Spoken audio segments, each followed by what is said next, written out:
Hey YouTube, welcome to another video. I have a lot of stuff, maybe too much stuff, and I feel like it's time that I just show some of the stuff to the channel, just for fun, because I think some of it's neat, and I should probably sell some of it at some point, and this makes me realize what I have. Uh, Today, this video is just slides. These are all slides, like every single one that you're going to see right now, that I don't use right now. That's how many slides I have. I have a lot of slides that I do use right now. These are the ones that I don't. I actually just got this one, Edwards DBN, so dual bore, uh, equal length over sleeves, which I think is correct on Edwards. I thought they were different length. Anyway, yellow tubes and nickel crook. Dual bore, of course. This has got a Sterling #2 lead pipe in it. This is actually for a friend. I think it's going to be awesome on his Edwards. I played it a little bit. It is pretty good. This is one of the most boring slides we're going to see today. Here's another boring one. A stock Bach 50 slide. This is probably like the 10th, 12th one that I've owned. It might be more than that, actually. It's probably more like nearly 20 at this point.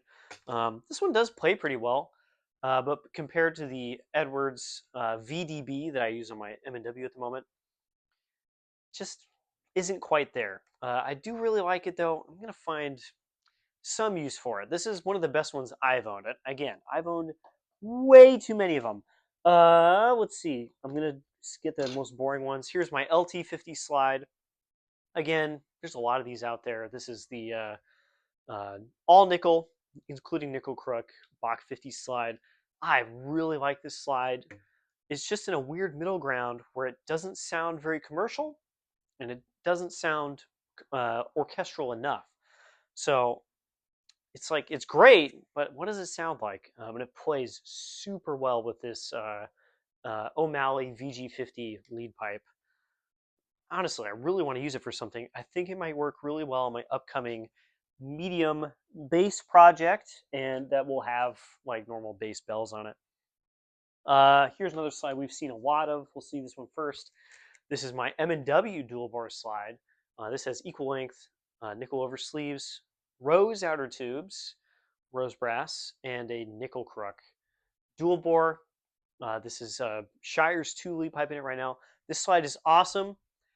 Just for the way that I play and on my setup, it's just a little too bright. Like it's just a little too forward in its presentation. I want to come back to it after I finish this upcoming audition. I'm just kind of playing the same setup, and we'll see what I think about it after this. It might get sold, honestly, because I love it. It's got great action. It obviously matches my bell section in a lot of ways, but I feel like it's actually not the best choice. More interesting slides. I mean, those are all pretty cool. There's a reason I've kept most of those. Here's a Bach dual bore. There are not very many Bach dual bores. They're all small. 547, 562, all nickel slide. So again, no oversleeves, nickel tubes, nickel crook. Someone custom built this for the 42GG that I have. On that, it's okay. It's an okay slide. It's fine. I find that on bass, it's actually really cool. And I'm hoping on my upcoming medium bass project, it's going to be awesome. Only weird thing about this is it has some lead pipe in the upper tube, the 547 tube, and it doesn't take mouthpieces the normal distance. So on most horns, it goes in this far. On this, it goes in that far. It's like a little more than a quarter of an inch sticking out compared to usual. So I have a feeling that changes how it plays a little bit. I don't really want to like take it apart and put in a new lead pipe, but that might end up happening if it's still weird on the end project. You can see it's got 13.9, which I think is the bore and metric of 547, and Bach on the other side, which is also correct. And of course, it says model 50 on it because that's technically what all of that is from. And then my last very cool bass slide that doesn't get used, because again, I have a bunch that do get used, is Bonezilla, baby! 578, 593, right? 594, sorry. With this giant crook on the end. Again, it's really hard to get across just how big this crook is. If you look at a lot of slides, you look at this and you're like, is this a trombone part? This looks like a euphonium tuning slide part. Very cool slide. I can't really use it. The Shires that I have is getting sold soon, and this flops over in my M&W. I'm actually going to try using some like tin foil or something to help it stay up, because I would like to actually give it like a fair shot in real life at some point. There's no way to get a new tendon for this because, of course, this tube is 594. It's massive, and this is already like cookie cutter levels of thin. It's probably actually sharper than a cookie cutter. Put that on the pile of base slides. I have my carbon fiber outer for 42, Bach 42. It also fits my Y-Fort tenor trombone, made by Sperling PL, a company that no longer exists. I have broken this slide twice, I think. One of the brace sockets came off of a tube, and I just super glued it back on. And then the slide lock piece of metal here also came off the tube. And I super glued that back on. And so far, it's been great. On the Y-Fort, it plays okay. It's definitely a different blow than a normal slide, but it also slows down like crazy over the course of like a few days. I haven't quite figured that out. It feels like the span really does fit the Y-Fort, so it's not like a factor of it not fitting. Again, not really sure. I have not tried this on my 42 much at all because I just haven't had a reason. I don't have a screw bell 42, and in daily use, I don't really need a carbon slide, as we've seen with my previous base Butler carbon slide. Ended up not really enjoying that. This is a little easier to keep around. Super light. It's indestructible. Here, I'll hit it on something. There we go. Very cool, and again, pretty rare. Like, there's not a lot of those around. Here's a King 4B slide that someone put a removable lead pipe adapter on. This is probably the only one in the world. Like, who has ever done this? I got this for my King 1485 because the original slide, which is right here, just didn't play very well. And the receivers on these early Kings, especially, are just a really wonky size. They're not like Remington or Morse taper, which is what modern mouthpieces use. Just this. It's like just enough different that modern mouthpieces, they go in, but it always wiggles and like they go in a little too far. And so I thought, oh, the 4B slide will play a lot better. It plays a lot different, but it turned out the rotor on my 1485 was just borked, and so no matter what slide I put on, it was not going to be great. This is of course 547 with a who knows crook. I don't know what the king crooks are. And then this is 536, and I believe it is single bore. Let's actually check right now.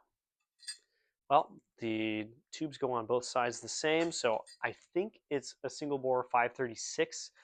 Again, not a size anyone has ever used for trombone ever, except for this.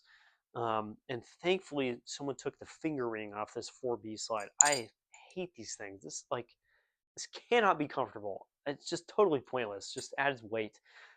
These slides are going to be totally superfluous since the small bass project I have coming up will have the 1485 tuning slide and bell on it, but it will have Bach connectors. So these King connectors, were the retaining, what is this called? Screw ring. I forgot what it's called. It's on the wrong part of the slide. Like it shouldn't be on the slide. It should be on the bell. These will be totally useless. So I'll probably have to sell these for very little money because I don't know who's looking for these. I'm sure the 1485 slide on a 4B or a 5B, probably pretty cool, but who is playing those trombones? And then my coolest slide that I don't use that some of you might be familiar with is my reverse slide. So on a lot of trombones, the tuning slide has been reversed, right? So the male leg is actually the one on the bottom, and the receiver is on the tuning slide, and that gives you the airway just kind of like going through, just meets less resistance. It's not running into the top of a tube and like bouncing off of it, having to go around.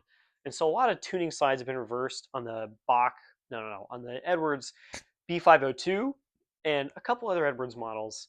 Even the attachment tuning slides have been reversed.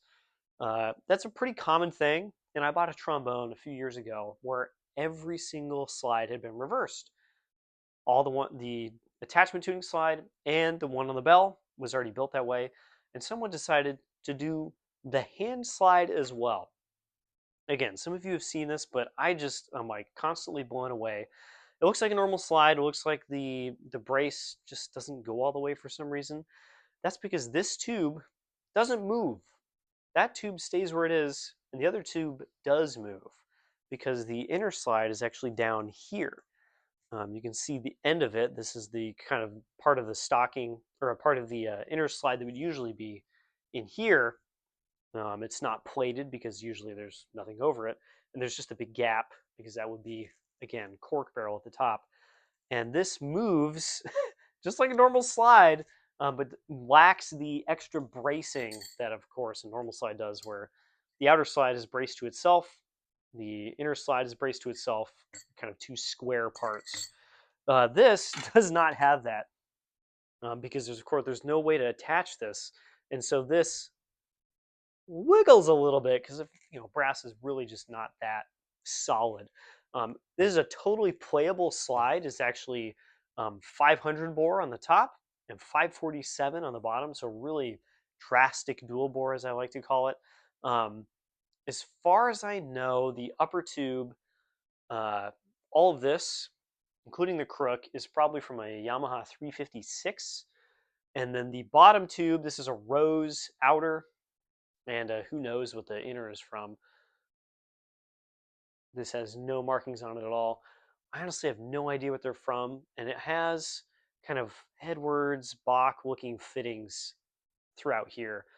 Someone put in a lot of time. They did a good job. Honestly, this has quite good action, and I think the weirdest part of all is it plays great. It plays really well. It's just weird because you have to use a small shank mouthpiece, and it's probably going on a large shank trombone. It is a bit of a narrow slide. It's not small bore narrow. It's kind of more like Bach 36 width. It's just a total oddball. Would I ever use in real life? I don't know why. I just what would I put this on? But I've kept it because it's not worth any money, and it is extremely cool. A lot of these slides are worth a little bit too much money. So like King 4B, King 1485, no, not worth anything. Nobody wants these things. I'll still try to sell them. The Sperling outer I'm going to keep because it's neat, and for travel, honestly, unbeatable. Literally unbeatable as I toss it down. My Bach dual bore, keeping that until I know it doesn't work on anything, and so far I'm actually pretty happy with it. Bonezilla, sticking around forever. That's the coolest slide of all time. M&W dual bore. Yeah, really not sure about this. This is the most iffy of all these slides. My 50 LT slide. This is like one of my favorite box slides I've ever had. I just don't know what to do with it. I have a feeling it's going to be awesome on my small bass project. Normal 50 slide. Yeah, it's pretty good. We'll see. Might be great on that other bass project. And I would like, after this audition is done, to downsize, come off the dual bore for a bit, play normal bass trombone for a while, so I might do that on this. And of course, this Edwards DBN going to a friend in a couple days. Those are all the slides that I don't use right now that are not like in cases and stuff. These literally just live on my walls. That's how much stuff I have. I have more videos about this kind of stuff coming up. I have a bunch of my mouthpiece collection because I have some cool stuff in there that I've just kind of never been able to show on camera. And that's all I've got time for today. I'll see you all in the next video. Bye-bye.